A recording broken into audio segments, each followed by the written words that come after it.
see how it works. Okay.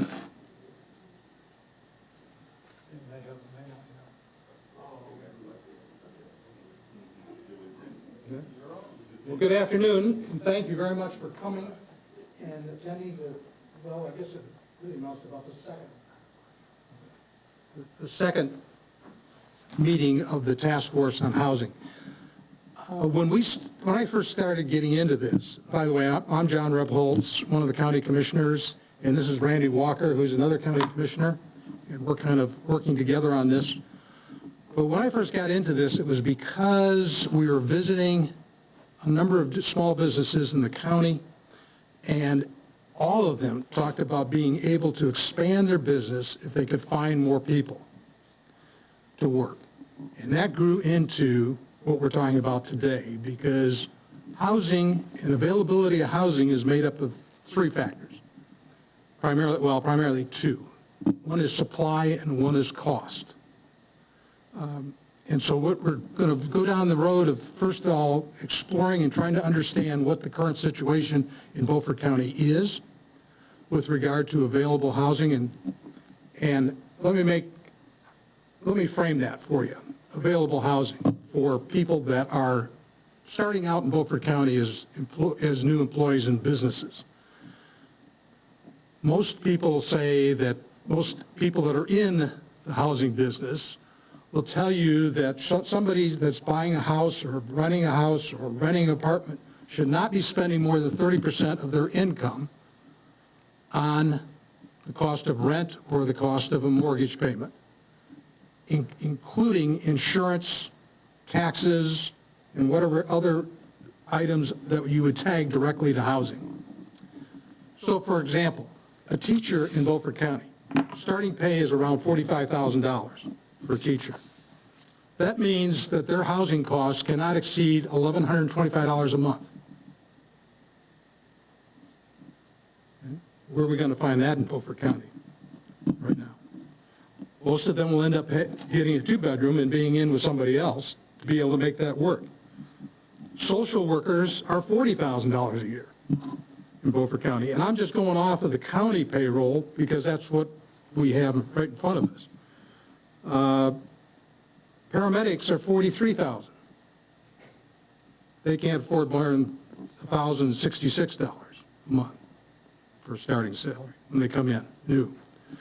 So the goal of this was to figure out how we can come together, specifically the developers, the people that are involved in the business of providing housing. How can we all come together in order to find a way to supply housing for these people, and that they will not have to drive from Williamston, will not have to drive from Pitt County, but can live here where they're earning their money and be invested in Beaufort County. And I think that bodes well for all of us. Right now, we're losing people. They're moving out. And we need to change that and at least stop that migration and retain the people that are living here, that are working here, and let them spend their money here so that it benefits all of our business partners, and everybody will succeed. So with that, you also received, I think, three pieces of paper that came from the National Association of Counties. And I thought this was sort of a local issue, housing here, because that's as far as my view was when I started looking at this. But this is the hot topic going throughout the whole nation right now. And you'll see some articles in there that I just thought I would share with you so you can get a sense of what it is across the nation. And that others are struggling with this and others are finding ways to make something happen. It is such an issue that the National Association of Counties has formed an overall task force to study this for the nation.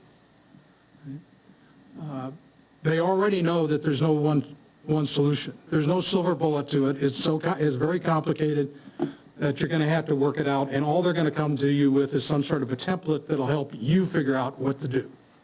Well, I think we can probably move forward with that without having to have their template. So with that, we know that we're going to start with an assessment of the current situation in Beaufort County with regard to housing. And we have enlisted the help of East Carolina University and Merle Flood, who's the Director of Research. And Merle, you want to stand up and tell him, okay? And also Mary Archibald, who is going to be the actual person that's going to be doing the research and bringing us the results under Merle's direction. So I'll let Merle come forward and let's start the message. You have an agenda that's in the folder that ECU provided. It'll start with there. We'll be adding another item to that agenda, which will be a look at the maps of Beaufort County with regard to the water system. Okay? Well. Commissioners, thank you for the invitation. Brian, Mr. Halligood, who I've known for a couple of years, thank you as well. I'm always excited whenever I hear a board talk about affordable housing or workforce housing. I've been with East Carolina University now for 5 years. I work in the research and engagement division, but also teach planning students. But prior to that, I had a 30-year career in local government. And 29 of my 30 years were with the city of Greenville. 25 of those years was developing, supervising, and oversight of our affordable housing in Greenville. It started back in 1990. And so I'm always excited when I hear a board talk about that, because that's really the board thinking about the long-term viability and sustainability of a community. Affordable housing or workforce housing really has a multiple number of benefits to a community. You build a tax base. You hopefully slow down the brain drain where you lose talent and young families that may have roots here and they decide to move because they can't find available housing. A family is able to send a child to college or take that home and build and buy another home in your community. So it has a number of benefits to the community. So we are here at your invitation. We've had a great sort of early sort of lift with the project. You're going to hear some data that's designed to kind of help paint the picture. Always whenever I talk to communities about affordable housing, we really have to understand the starting point. Where are we? What are the gaps in the system? And where are the opportunities for a community to actually find a way to help improve the conditions and create opportunities within those communities. And so we're in this very early stage. We have a great project researcher, Mary, here that you have had a chance to get introduced to. She's going to take you through sort of the data dive. And we look at a number, it's not a template, we look at a number of factors that are related to housing, such as income, new starts, and then we're going to ask you for some information, because we really want to build upon your knowledge. It's your community. You have information that we don't have the benefit of, and we really want to hear from you as to some of the factors and some of the missing data pieces that we'd like to be able to link. I think, as Commissioner Rebholz mentioned, there are communities all across the United States that are wrestling with this problem. Everyone is finding the need to try and create a dent in the system because they're losing talent. If we look at the 29 counties, which is the footprint of East Carolina University in eastern North Carolina, all but about 4 are losing population. And communities that we touch are beginning to have this very same question. We just finished a similar effort with Bertie, Hertford, Halifax, Martin, and Northampton County around this very same question. And the commissioners in those 5 communities said the same thing. We are losing too many young, bright minds, and we're losing population. How can we reseed our communities, and how can we create opportunities? So you're at the very epicenter or the beginning of this conversation, as many communities around eastern North Carolina and your neighbors are. And so we'll go through some data. We'll ask some questions. You will see a final report. This is just a very beginning deep dive into some data. Mary's going to walk you through that now, and then we'll ask you some questions so that we can get a better picture of the housing market. So without further ado, I'm going to turn it over to Mary, and we're going to take some notes. Thank you, Mr. Flood. Again, my name is Mary Archibald. I am currently a senior at East Carolina University.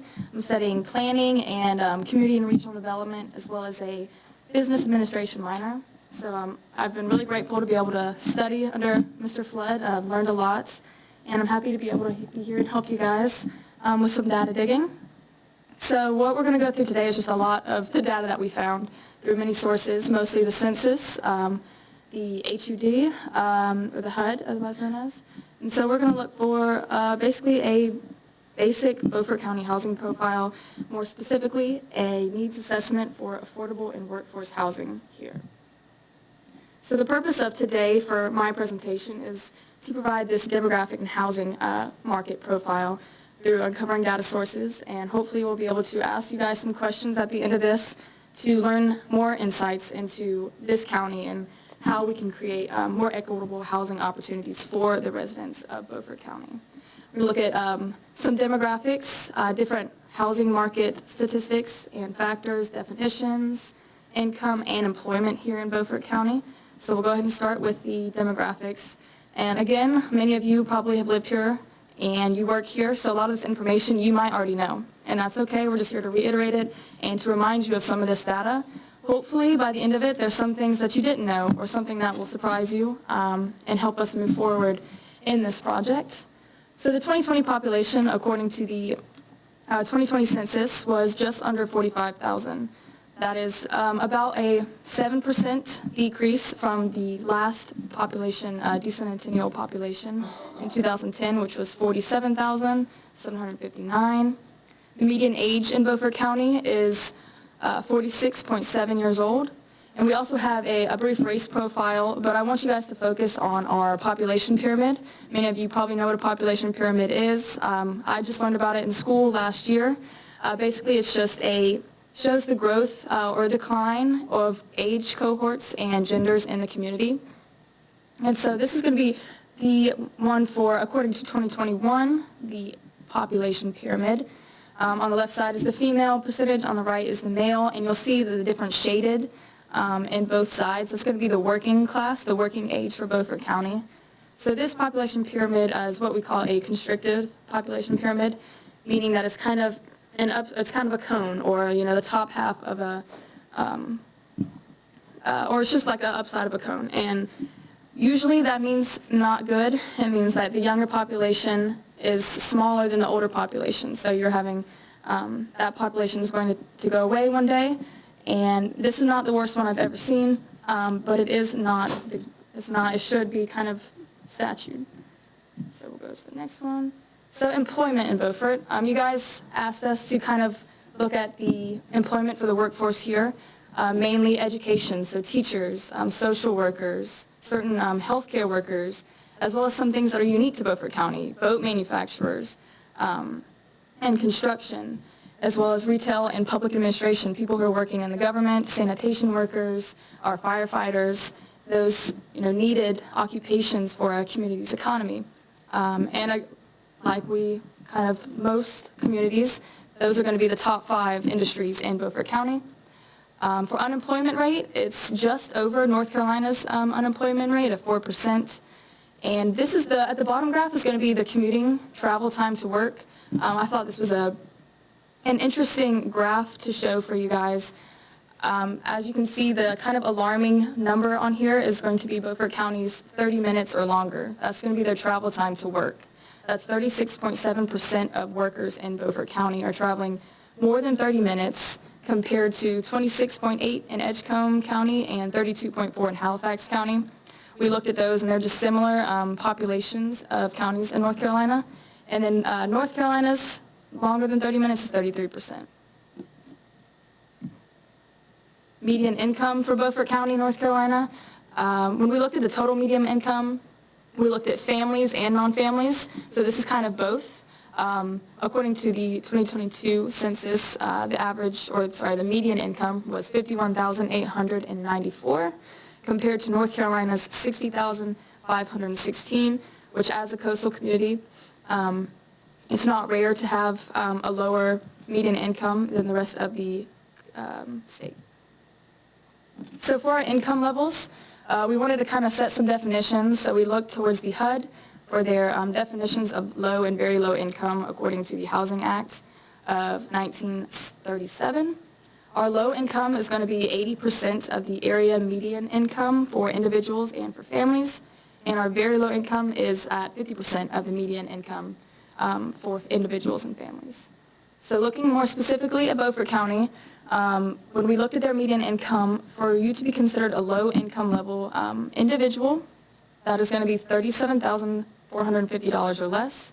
To be a very low income level, it's going to be less than $23,450.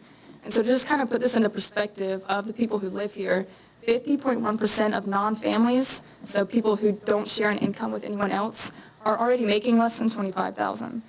And when we look at the families, we saw that the average family size here in Beaufort County is around 3. So that's what we use to kind of gauge our the family income brackets. Low income is going to be less than $48,150, and very low income is less than $30,150. And again, just doing kind of the same thing, 35.4% of families in Beaufort County make less than $50,000. So that's not all people who are in our low to very low income level, but it's a good majority of that 35.4% are going to be in your low and very low income levels. Just a little bit more on the income information. We have kind of the poverty level for our poverty index here in Beaufort County. For an individual to be considered in poverty, they're going to be making $14,580 a year or less. And for a 3-person household, again, our average family size, you're making less than $24,860 to be considered in the poverty index. And that's around 5,035 households in Beaufort County, which makes up a percentage of 27.1% of households who are considered in poverty, compared to North Carolina's 19.3%. Okay, so family, household size, and related factors, because obviously that's going to play a big role in how much you're going to make, how much you're going to spend on housing. We're looking at an average household size, so each household has an average of 2.4 persons. There's 20.5% of households have children under the age of 18, and again, an average family size of 3 people. An interesting fact that I found on the Census Bureau on an estimate data table for 2021 is that 31.1%, that's the number of children in Beaufort County per household who receive a supplemental income, who receive public cash assistance income, or food stamps by household here in Beaufort County. And then the one on the right just kind of shows that the more people you have, which is kind of an obvious question, the more people you have, the more likely you're going to be in that low income, in that poverty area, and unable to really afford your housing and afford those payments. So for 2 people, 7.5%, and as we go down more and more people, it's almost getting exponentially higher. You have 3 or 4, so a mom and a dad and 2 kids. They're already 20% likely to be in poverty, and it keeps going down to 7 or more people. So there's some definitions. So our main goal here is to see what businesses can do, why they need more people, and that's what we've kind of established today. And so we've established that a need for affordable housing or workforce housing is required. And so for me and Mr. Flood, we've talked about it, and we've just decided we're going to use those 2 languages interchangeably for this presentation, so workforce housing and affordable housing. So defining those, affordable housing and or workforce housing just means that they're residential properties that are designed to be affordable for low to moderate income individuals or families. And these can be decided on factors such as income level. So what levels are these individuals at based on the certain areas, a percentage of that area median income. Cost burden, how much are they paying as a percentage of their income. You don't want to pay any more than 30% of your income on expenses such as rent, mortgage, and utilities. And so just the relationship between them both. More specifically, workforce housing targets houses for individuals or families who work in occupations that are critical to this community. But both aim a bridge at closing that gap between affordable housing and income levels. to make sure that people can live and work in the same place and, have amenities for themselves and their families. Okay, so now to the housing market here in Beaufort. The median year homes were built is around 1982. And so this pie chart we look at based off the total homes in Beaufort County, which is 24,090. 58% are owned, 22% are rented, and 19% are vacant, which we'd have to do some more research, but we found that 45% of homes are built before 1979, which is important to consider when you think of things that were passed in 1979. You have the use of lead paint in houses, and so that may be a reason some of these houses might be vacant, not being able to renovate them. And so we also have the median rent at $770 as of 2021, and the median housing cost for it with a mortgage is $1,315. Okay, so this is the affordable housing report for the city of Washington. This is the only public primary source I could find for a city in Beaufort County. I couldn't find Beaufort County as a whole, or if I'm not sure, they may just do it by the city, but the affordable housing report for for 2022, 54 families were admitted into the public housing program. Of those, 81.5% were considered extremely low income. And while it is good to keep people moving into these affordable housing units, we also have almost 3,000 who are on that choice housing applicants, and 2,056 who are on the public housing application, who are currently on that waiting list. So there is a demand for it. Currently there are 522 total occupants residing in Washington's public housing program, which is roughly 5.4% of the population in the city of Washington. And of them, 52% reported that their primary income source is Social Security disability or a supplemental income. Okay, so housing conditions in Beaufort County. We wanted to look at, how these houses, the condition that they're in, how they're getting fueled. They have plumbing, kitchen facilities. So we've also found this in the census. According to 2021, there are 101 units lack complete plumbing, 33 units lack complete kitchen facilities. And then we also wanted to look at the use of heating and fuel, because a big thing for me and Mr. Merrill was looking at, can you get these services, can you get these utilities out to people? Where can we get these utilities? Where can we have this affordable housing? So we wanted to look at what units here are already using. So the top three, utility, tank, electricity, that's going to be your popular in every community. But we wanted to look at the inadequate heating sources, things like wood and no fuel used at all.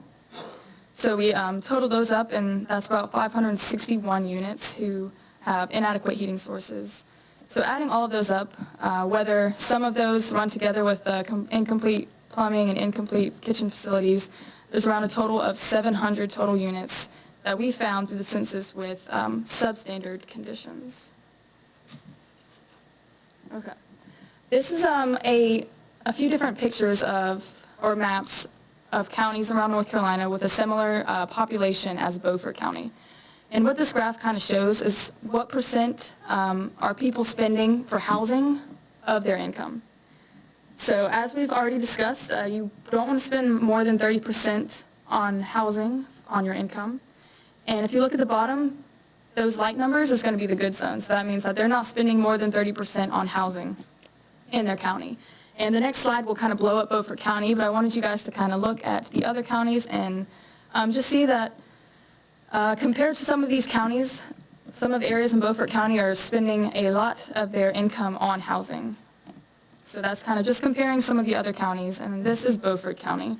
When you look at the darker shades, that just means that they're spending more than 30% of their income on housing. Okay, so your workforce.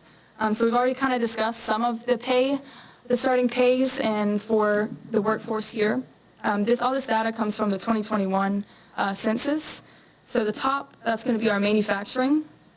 And he earns about, we kind of did the data, or we kind of did the math for turning their annual median income into their hourly wage.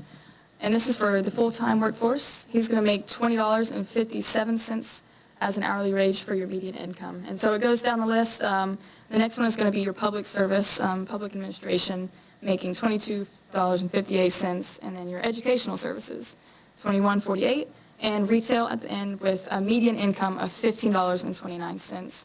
Because it is median income, obviously some people are going to make more, but obviously some people are going to make less. So what does that mean? That means the annual salary needed to afford the median mortgage of $1,315 is around $25.29 per hour. And as we can see, none of our top industries, people who are making the median income or less, are going to be able to afford to pay a mortgage here in Beaufort County. To rent, the annual salary needed to rent a home at $770 is $1,480, so much more affordable for a lot of our top industries. But then you go down and you see retail workers who their median is $15.28. Those who are making less may not be able to afford rent, or they may either have other factors that contribute to their inability to afford housing here in Beaufort County. So with that being said, I know I just threw a lot of numbers and a lot of data, but now we have some questions for you guys, and hopefully we can get some answers from y'all. And so I'll let Mr. Flood take it away. So I think you got a quick sort of indication of where you are, where your key industries are for housing. A couple things that you can't separate when you talk about affordable housing. You can't separate existing housing needing to be maintained, how many new units or affordable units are available, what's your cost per square foot, what's your average listing cost, what's your average land cost. Everything in building a house is pretty much fixed. Foot of lumber costs the same, regardless if it's an affordable house or a custom home. Everything is pretty much the same. So you have some specific points that you can make some differences. Cost of land, assisting with the ability to run infrastructure, and then finance programs. When we started this same question in Greenville over 30 years ago, our council said you need to do three things. You need to increase the supply of housing that's available for families and individuals that's affordable. You need to increase the amount of programs to help people get into homes. And then lastly, you need to find a way to preserve housing, because if you don't preserve your housing stock, it does reduce housing and turn your back to your existing housing stock. So these questions, again, where we really need your input. We want to know things such as, are there areas that lack utilities or don't perk, where you need utilities or assistance running utilities to create viable, affordable neighborhoods? What's your cost per square foot for construction? How many new starts are you seeing annually in the way of residential construction, and what price point are they at? So if we could, we'd love to kind of first get reactions to what you've heard. Is this really an issue?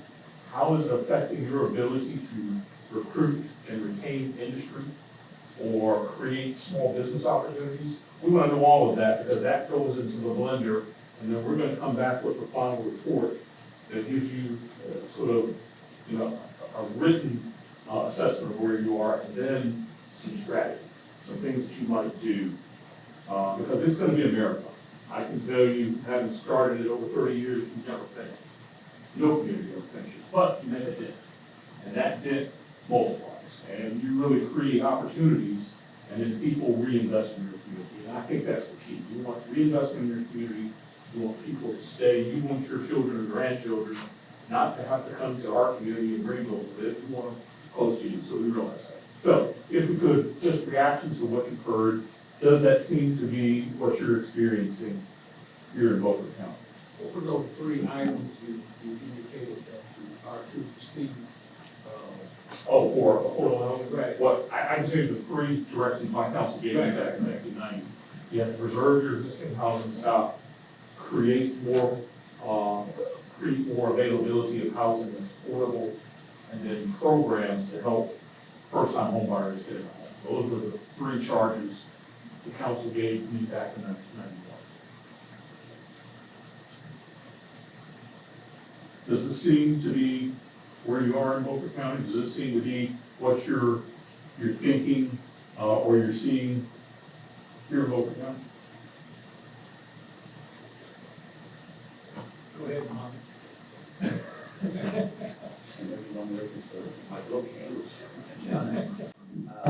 As an employer, yes, you did on. The study exactly highlight my suffering for 2 years to find and recruit and stay as an employee for my staff.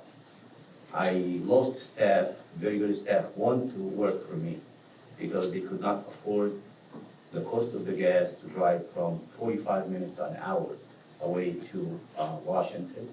I lost the staff because their rental property being sold and there's no another property available. I started searching my own. I found 0 rental in Beaufort County. It is a very tough situation. Thank you for the task. I think this is a good start. And there's no town will grow if we don't keep our worker close to home, or their work close to home. They cannot afford it with these prices we pay as a labor, in average $25 or less. They cannot afford to drive far away. They cannot afford to pay $2,000 in average mortgage right now. I wish it's a mortgage for $1,300. With the interest rate keep going up, is even more harder. We losing youth every day. And those the heart of the community to work and keep the economy, moving forward. So thank you. Every one of it and the study is very highlight exactly what I have and what I face. And what's the mortgage that you're seeing? You mentioned the figure just a minute ago. I want to make sure I caught it. So I became more as a landlord as well. So the $700 is that's in the rearview mirror right now. Why? Because supply and demand. We have no supply whatsoever, so the average right now rent is around $1,000, $2 bedrooms. That's exactly what you see in Greenville. And Greenville, 110,000 citizens, that's what Washington was limited, and our average rent is the same as Greenville. So it is a great opportunity for business or developer to come in and do it, yes. But here, what I'm facing as an issue in Beaufort County, the zoning holding us to do a good dent in this. That's something maybe need to be highlighted. In Beaufort County, we don't have a lot of buildable lots. We have limited buildable lots. So we have to think from now, with the limited fabric we have as a land, how we could do it in a way from now to the 30 years of land you're talking about, to at least absorb the normal, normal growth of that population. I'm not saying attract anyone else, just the normal growth of a family. If I have 3 kids, at least one of them will stay with the family kid. So, and there may be another question. Let me ask one more question. You said zoning. Do you have a lot of environmentally sensitive areas or areas that are hard to serve with sanitary sewer? We have a mindset of the zoning need to be single family residence, Single family only. not in my backyard, Okay. not affordable housing. Certain words will offend the public or make the politician bend to those public. We need to think really seriously. Do we need to solve this problem? Then one of the reasons, or one big factor, will be zoning. And if we don't plan it ahead right now, it will be too late to solve it later. Other observations? Based on your experience, what are some of the incentives the county can offer investors to get into more affordable housing? So you're going to do. Anyway, I'm Larry Russell, I'm with the Washington Housing Authority. I'm the I think I executive director. remember that meeting before, yeah. So there's a couple of introduction points. I tell everybody when you get into affordable housing, a local government can help with buying land and buying down the cost of development through the land cost, running utilities, working with agencies like the North Carolina Housing Finance Agency or HUD to provide mortgage incentives or to do low-income housing tax credit development, providing incentives to help develop properties. And so there's no one silver bullet, it's a layering of several different programs and a coordinated commitment to affordable housing. So you're gonna do a couple of things. Those are just 4 or 5 that just off the top of my head, you know, in our report, we'll probably have maybe 15 recommendations, but you're gonna do a bunch of things. And you're gonna work, hopefully as a community in partnership between city and county. It's always good between cities and counties because cities and counties always have, you know, this quiet sort of competition, but you're gonna be working together. And you may actually work together with some communities and counties around you. I mentioned what we just recently did in Bertie, Halifax, Hertford, Martin, and Northampton. They had the same question, so they came together and formed a consortium, and they receive annual funding. I throw that out because you being in the housing profession, you really don't move the needle until you can have some continuous funding year to year. In Beaufort County and Washington, I imagine you write an application once or twice, and you may get a 2 or 3 year grant once every 10 years, I imagine. And so that's not really anything that you can build a housing program on. You've got to have continuous funding that you can leverage private investment to your community. So we'll talk about some of those techniques in the final report, how you can leverage private dollars using some other federal funds, state funds to try and bring money into your community. That's what it's going to take. So Mayor, one of the challenges that we have geographically is when you talk about maintaining your existing housing stock. Like a lot of the rehabilitation programs, and we've done those, the city's done them, the county's done them, we've recently done a few through North Carolina Housing Finance Administration. But a lot of those programs where they're going in for rehabilitation and helping maintain those homes or make them safe sanitary, they're not eligible if they're in the 100-year floodplain. So there's a lot of areas in the county that those folks aren't available or they can't qualify. There's a tremendous need, but they can't qualify under those programs because they're excluded because of where they live. And that's just geography for us. How much would you estimate the Beaufort County is in a 100-year floodplain? 50% in my opinion. 50%. Nice. That's probably more than that. That's probably more than that. I was at 60. Yeah, 60%. Yeah. And does that create some problems as well as for you for PERC, for septic tank? And how about running sanitary sewer? Do you have the ability to extend sewer? It's expensive. Yeah, sewer is that's basically a notion of your Beaufort County. Okay, all right. That's mainly the cities, towns, that's not sewer. So one of the things we're gonna ask for from your environmental, was somebody here from environmental health? Can we get a map of areas of soils that create limitations for you and where are good soils, if we can find them? I see that back there, it may not exist, but we need to see that, we need to put it in the blender, because we need to see, you know, where we can recommend for you to take some different actions. You can help with that. What about your land costs? What are your land costs per square foot on average, and what's the average size? It's your zoning question, I'm trying to get there around my elbow. What about your land costs? What are you seeing per square foot cost for an acre here? So, as the county, Lloyd Salter, tax assessor, as the county as a whole, because again, I wasn't focusing on just Washington, I was looking at the county as a whole, but I did try to be a little bit regional.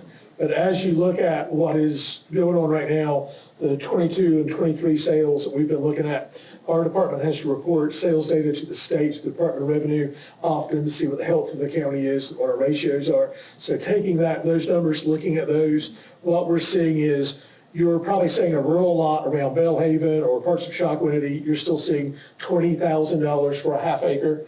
You're still seeing that some, but however, when you're obviously getting in the Washington to Bath area, when you're getting River Road, you're maybe the average, what we've seen sell lately is $35,000 for an acre, whatever. These are mostly still wooded. These are not usually cleared.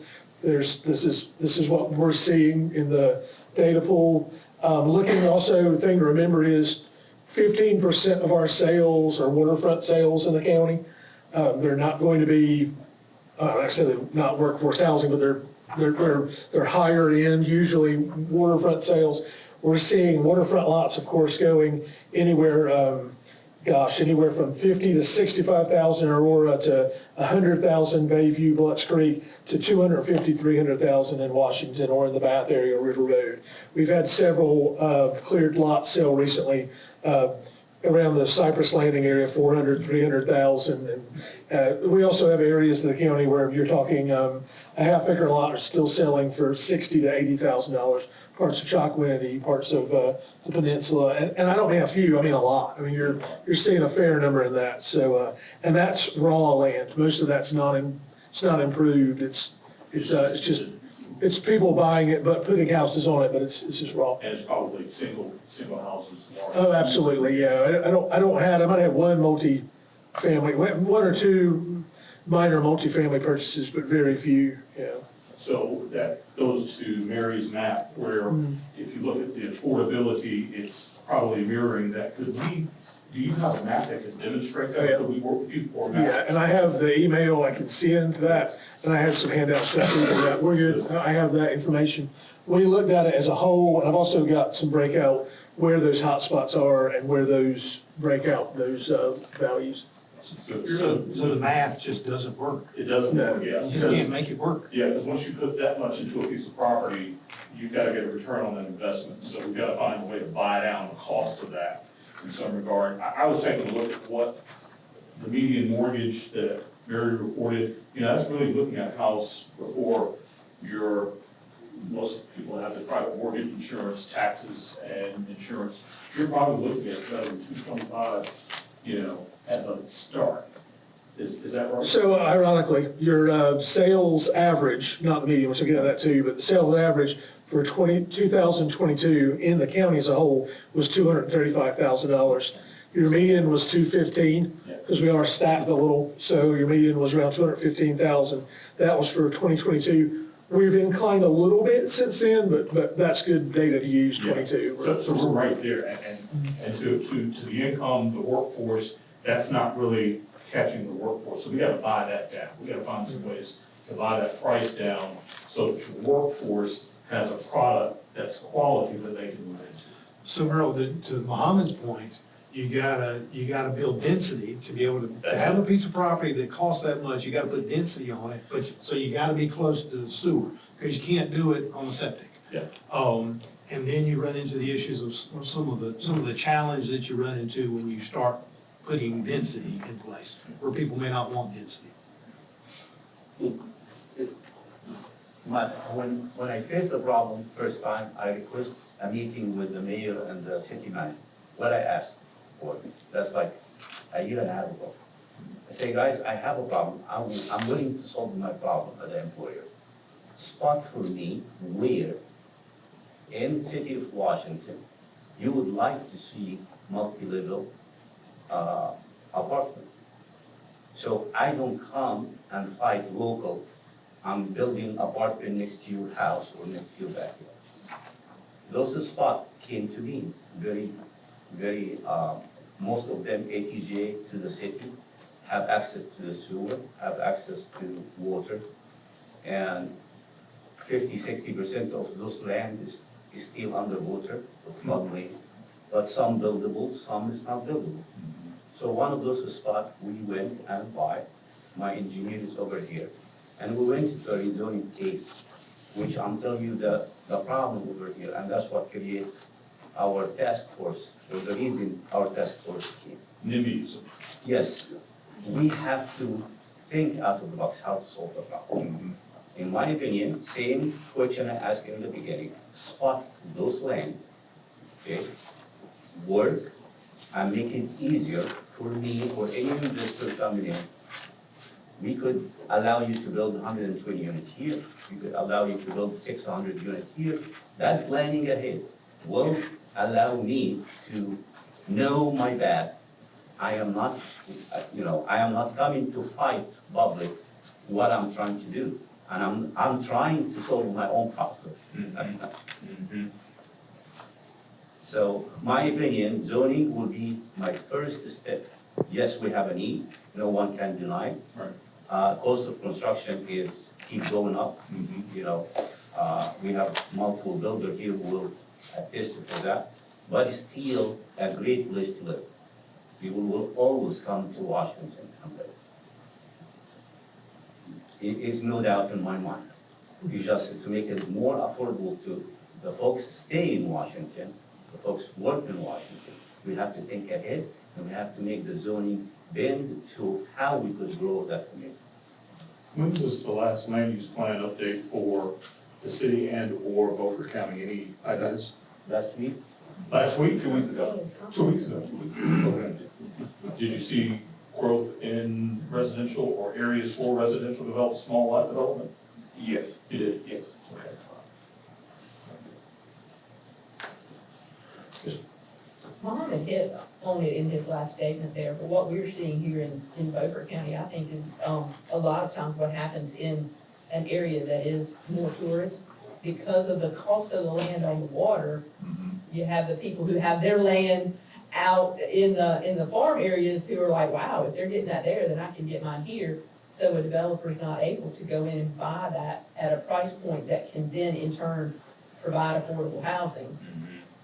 So it makes it difficult for your local, either people who grew up here, who have stayed here, who want to create a life here, to be able to stay, because the price is so high, because we get so many people influxing who can afford to pay, you know, $500,000 for a lot, or even $200,000 for a lot, and the rest of us, we're priced out. So you're running into that situation, kind of like at the beach, or places where you have trouble for your workforce, because they're not, I've worked with people down in Nags Head, they live in Elizabeth City because they can't afford to be in Nags Head, and they work for the government, you know, so I think that is kind of what we could see as being a, But there's Something's gonna another happen. element of that, and that's per capita income here is very, very low. it's very low. And the work that's going on with bringing technology employment out of the airport are things that are creating opportunities to upgrade the standard of living here. Muhammad was going to build and was seeking approval from the city to build a 93-unit apartment building, and hit a bump in the road, but that's coming back up in the next city council meeting to be revisited, and expect that that's going to be passed through at that point. But a large part of it is that the community needs to be receptive to the attitude of growth. And we need targeted growth, and we need not just growth in housing, but growth in employment opportunities here. We, meaning me, and old people like me are dying breed. We need young people moving in here that have enthusiasm and entrepreneurial ideas, and that can establish a home here. And I am originally from Greenville, and quite honestly, having the choice myself when I moved here from Atlanta of choosing to live in Greenville or choosing to live in Washington, I don't understand why anybody would live in Greenville when they could live in such a charming community as Washington, North Carolina. What do you think about that, Hood? So I know Brad here. How important is having housing in your recruitment of industry and small business? It's tremendously important. You know, every RFI, request for information we have for companies looking across North Carolina, they're really looking for workforce. That's like, you know, everybody has sites across North Carolina. Most of them, you know, developable field, shovel-ready in an industrial park. But where the differentiator is, do you have enough labor to supply the company? And so that's where the majority of the decisions are made. And I talk to my fellow economic developers of all stripes, Wake County, their biggest issue is affordable housing right now. And they're, announcement after announcement, but they're now realizing, well, people are having to come from further and further out for those jobs in Wake County. I have a ton of data which I'll share as far as like commuting patterns and, where people are going in and out, because we all know Beaufort County residents, a lot of them go out of the county to Pitt County for work and vice versa. So we've got that data, but if you look at the two communities, which I think is our most likely cohort, is the presence of affordable housing over in Greenville, with apartments and single-family startups. If you look at the 33 corridor, Simpson and Grimesland, you're seeing more and more homes being built in that corridor on the Pitt County side. And so I think it comes up when we're talking to companies is they want to know, do they have enough workers within a certain radius? And the challenge is the further that people have to commute, the less likely they'll be continuing in that employment for long periods of time.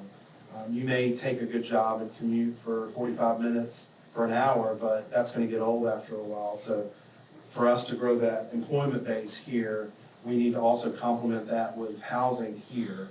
And that's going to be more opportunity for folks to stay long-term in these jobs. Because Greenville's going to grow and they're going to be adding jobs as well. And so that's more competition for labor in our region as well. So Merle, we met, actually, and we'll put DC on the spot real quick. DC's one of our paramedics, works for the county, but he's also a general contractor. And he's done a lot of work in Rebuild, North Carolina, helping with rehabilitating houses and doing work like that. And we met this morning, and he had gone through and looked at some things. When you talk about how can local government help, what are things that local government can do? He went through some things from a contractor's perspective that he said, this would really make a benefit for us as a contracting community. And it's not necessarily all about money. It's about other things. We talk about buying down the cost, but there are other things that he says would benefit us that we can do to try to do this thing. So some opportunities there. Love to hear it. Some good opportunities that I would see as a contractor would have to be like the land acquisition, infrastructure, sewer, plumbing, have a lot of things already done that can be taken off the contractor's plate. There's always an incentive program, and you can always throw money at something, but there's a lot of unknowns that you can take care of. Let's say if you're doing a demo, the county could probably take care of the demo, the abatement, stuff like that. You're gonna have that out of the way. Because a lot of contractors, they'll see that, they're saying, now I've got to go to another company, now I'm throwing money at it, where the county can just dissolve that. A lot's got to do with the land. Yeah. Everything you mentioned, and I'm glad to hear you said it, so thank you for doing that. I could have scripted it better. Mary asked me if I wanted to show some of the things we did. We did just about everything you talked about in Greenville for years, and we had to buy down lots, $2,500, $3,000 to get the prices in for affordable housing. So you're exactly right. We extend the utilities, we take a hit on it, only to have growth in tax base over time that you're exactly dead on. And Merle, with DC, when we talked about this morning, it's all about taking the unknown out of it for a contractor. Because every time there's an unknown for a contractor, they're gonna put more money on it because they don't want to get caught with something and lose money on it. So every unknown that we can take out, like where are the utilities? Can you go ahead and survey the lot out? Can you have things ready? Do you have a great set of plans that you're not gonna, that you know what you want? Those kind of things. It becomes sort of that, and I used to have this conversation with citizens before, well, why are you doing this? And when we got started, they said, well, why are you doing this? The private side, well, if the private side was gonna do it, they would have done it by now. It's not cost effective for them to do it, so you have to have, government intervention. And if we don't do it in our community, that means another community that does it, they're gonna capture that quick. They're gonna take those folks from my community and seed them in their community, because I'm not doing what they need to stay here. So I think you all are dead on sort of where you need to be to try and answer this question. I don't want to talk you to death, but I really want to kind of hear more from you as far as what you're seeing. Okay, in your presentation, you had, I think it was 19% are vacant homes. That's 4,500 homes. Do we have any idea what that is? Or are they abandoned homes? It could be a bigger from small. I found like the total number of units is what it was. That's wrong too. So Lloyd can speak to that, and Brandon might speak a little bit to it, maybe. And maybe both of us together. What was the question?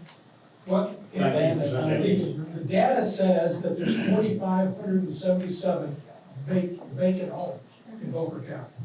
No. Yeah, no. Yeah, and I'm gonna go ahead and say, nothing against the data, I guess it's the state hood data, it's kind of irrelevant in a way. So 24,000 units is not really accurate, because you have to, first off, figure that's 15% of that is single-wide mobile homes in this county.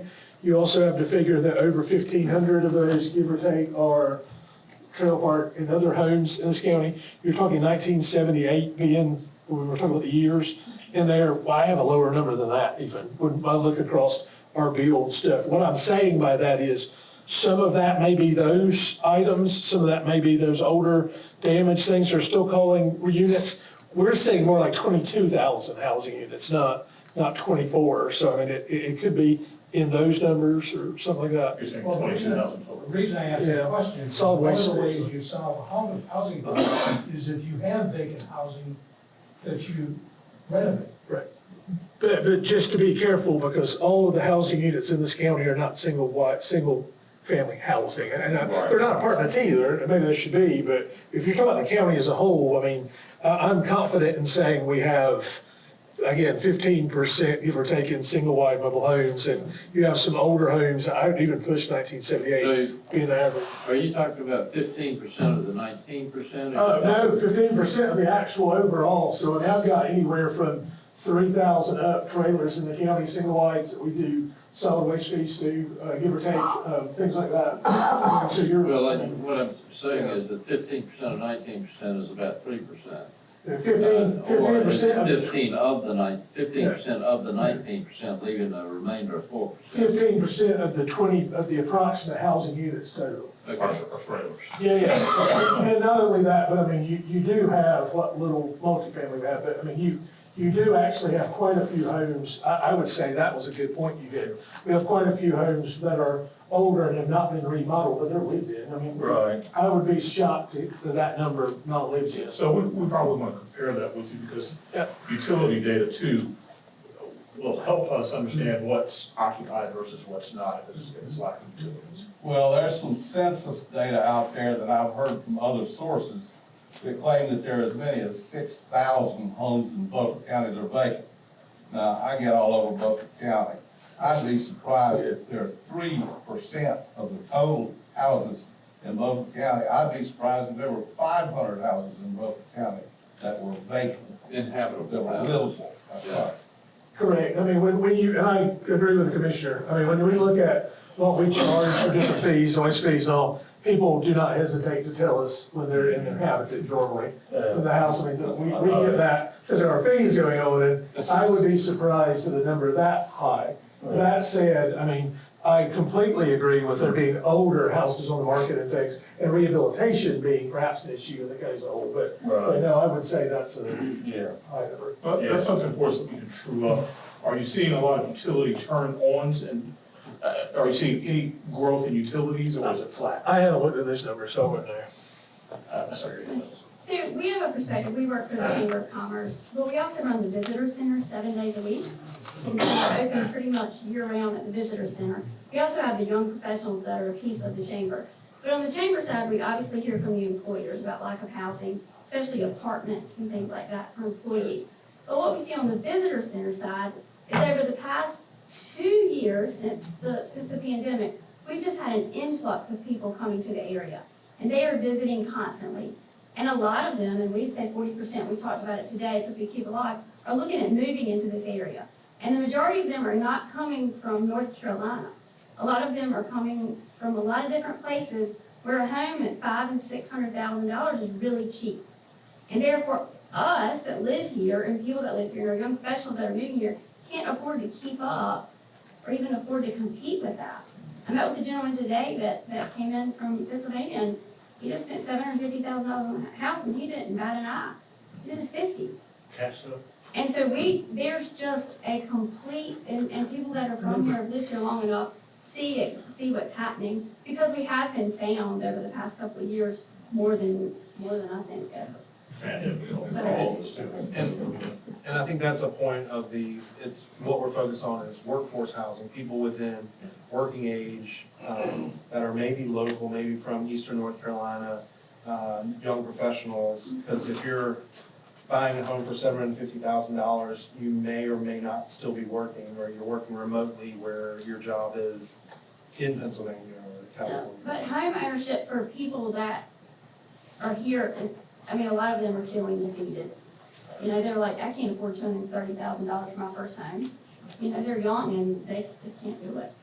So we're gonna leave a couple of questions with the manager to help us. We would like some connections with your board of realtors, because there's some pieces, and we'd like to true up our numbers too with what you got. Because this is, you know, again, taking a look at census HUD data, North Carolina Low Income Housing Coalition, and we're going to come back with a final report with some suggestions to you. And as a community, you'll have to decide if you're willing to do that. We'll give you a program that you can pursue with, run the numbers on this county along with 4 others to see about some continuous funding. Because I can promise you one thing, if you don't have continuous funding and reach for partnerships to leverage outside dollars, you won't be able to create any traction in this. It's gonna take, you know, some partnerships and continuous funding to be able to do something.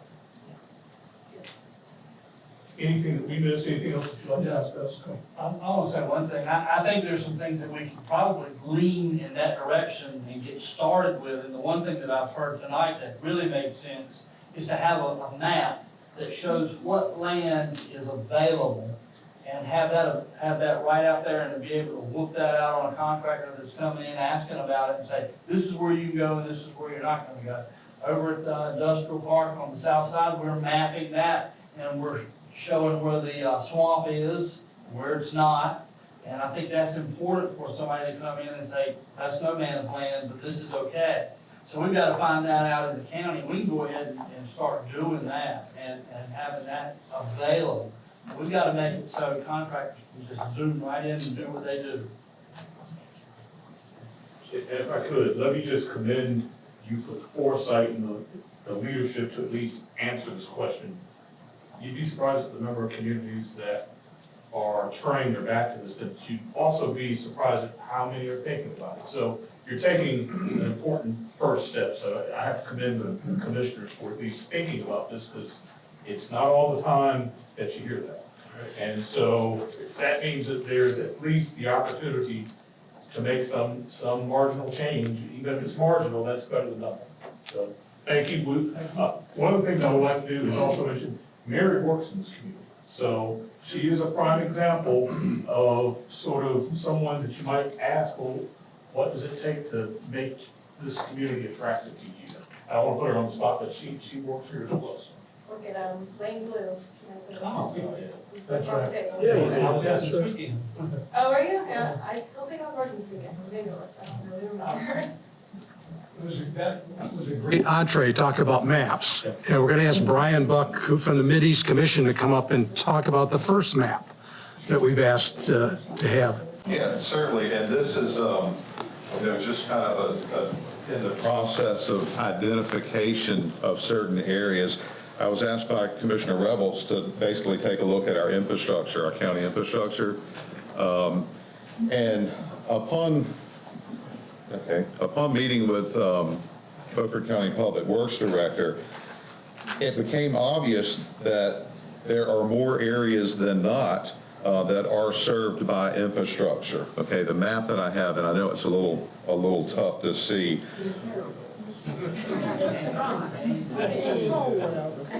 What's that? Turn the game down if you got it. But anyway, what we did was basically identified areas that were not served by any type of water infrastructure countywide. Obviously, our municipalities, the city of Washington, Belhaven, Antigo, Aurora, they have their own unique systems. Some supply water, some supply sewer, but throughout the county, basically the only areas that are not serviced are within these shaded areas. And this is a component that obviously will be provided to Mary and Merle for their, kind of intro or addition to this plan. Obviously, the only areas are scarcely populated. The Great Dismal Swamp to the north of Washington, also areas around Belhaven that have the Pocosin Lakes refuge area, and then Aurora. You're going to move the map. Okay, in Aurora, we've got a couple of areas that are owned by PCS, the mining sites. So basically, those are not served by any water infrastructure. But basically, we took a look at that and outlined those big swath areas that did not have water infrastructure, non-serviceable areas, as a component to this whole scheme. And of course, if a developer were to come in and, need or have a need for additional capacity, those are items that would be finite detailed with our Public Works Director, and obviously looking for potential grant funding sources that could extend those lines or get that capacity to where a developer, would have an attractable piece of property to probably build on. So, as a component to that. Brian, let me ask you this. Sure. Over all the years that we've been doing this, you can get grant money any day for adding a job. When is the state of North Carolina going to allow you to get a little grant money for utilities for adding housing? When can we get, when can we get them to that point? Sure. And I think that's something, obviously our elected officials need to continue advocating for, as well as our local developers, advocating for, the need for those funds. And again, I know, Marie, it's a tough one. We've been doing this for many, many, many years. Merle, you're on board as well. We've been doing this for many, many, many years. And every inch, every study that we do, basically pleading our case to our folks, and the higher ups that provide grant funding, the better off we will be getting the information out there that we do have a need. It's not just this area in the state of North Carolina. It's the far east and the far west that have needs as well. And if you keep us, and this is just Bryant Buck, if you keep us here, then by all means we can't grow. As we're seeing, and as you mentioned earlier about the folks that are moving in from upstate, they come here, they buy a lot that's, a couple $100,000 and then put $1 million home on it. I mean, we can't compete. Our workforce can't compete. And that's back to other developments, being creative in developments. A lot of our developers with tiny home development subdivisions and other environmentally friendly subdivisions that are, kind of a lot more dense, than some of the sprawl that, that we have traditionally seen in the county. So again, thinking outside of the box, I think it's great that we brought in East Carolina University, Mary, to study and take a look, a deeper dive into this. And I think all these components and all these initiatives will certainly build a case to, get the word out and, hopefully help us with our endeavor moving forward. So Marie, I think we've seen recently some changes at the General Assembly relating to workforce housing. There have been several bills. So there is some movement, Yeah. maybe? There have been several bills that have moved forward, but I think it's more to Brad's comment about Wake County is now seeing that issue. Durham County is now seeing that issue. And if you think about the number of legislators, because it's all about population, how many legislators represent Wake County? How many represent Durham County? It's a ton of them compared to how many represent Beaufort County? Right. One. Right. And splits that with another county. Right. So they start seeing those issues, and you start seeing some movement in the General Assembly. So there are some bills that are moving, but it's more related, as I've seen them, it's more related to zoning issues. So they're clamping down on local governments to say, you can't do this in a zoning issue that would impact my clients who are builders. But, you know, the funding for infrastructure, mostly still related to CDBG related stuff. Yeah, right. I'm not sure you're gonna see that move much. Right, but you understand what I'm saying, I know you're a builder here. Right. Everybody who develops land understands the cost of That's that right. lot goes on to that person who's gonna buy that house. Sure. So a way to help make that house more affordable is to see how we can spread that cost across the project and get some help, is the one of the ways, but where do you do it? When I started in this business back in the 90s, the cities were, but I was in the Charlotte area, the cities were paying developers to put stone and asphalt down. I would go in any day if I knew they were gonna pay to put they were gonna you built the street, they paved it, and stoned and paved it. That's a huge cost off of the developer's back. And they don't do that anymore, but that was the way of controlling development and getting it to go to certain areas, was by incentivizing them. But like you said, over here, they, you know, in the Charlotte area, they got jobs, they got people who were making money. It's much different here. Certainly. Okay. Okay, great, thank you. Thank you all. Thank you. Thank you especially to Merle for coming and to Mary for being here, and we look forward to the results of your work. I wanted to close with a couple things. In the handout that you had, and I know, Catherine, you talked about the costs of people coming down in that, and pricing stuff out of the average person. On the first page of this handout, it talks about Valley County, Idaho, a small resort community outside of Boise. The median home price is $650,000, and the median household income is $75,000. Okay? But they're finding ways to address the issue. So, and it is an issue. I don't know how else we can frame it. The other day, I had an opportunity to go to a conference, and I sat with the human resource director for a company called BTW Global, who we're going to have a ribbon cutting on tomorrow because they're moving into Beaufort County, moving from Pitt, by the way. Their 45 jobs are coming here. And he said the biggest problem you have is we all still have to live in Pitt County because there's no place for us to live here. And that's tax-based, is good. And that's the tax, yeah, the tax base and the spending level. And they're all, you know, they're all middle-aged guys. They're all natives to this area. So I don't want us to, I think my philosophy on this is best comes from the last article on the last page of this handout, which is Texas County Prioritizes Housing. And it says, sometimes in county government, we forget that we have a powerful voice.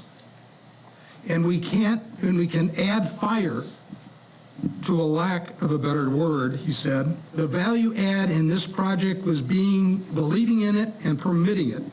We are not giving them anything free. We're not giving them any handouts, but we're giving them a hand to be successful. And that's what I think our role here is to bring us all together to find ways to break down the barriers to provide the housing that we need. And it isn't necessarily just single-family housing.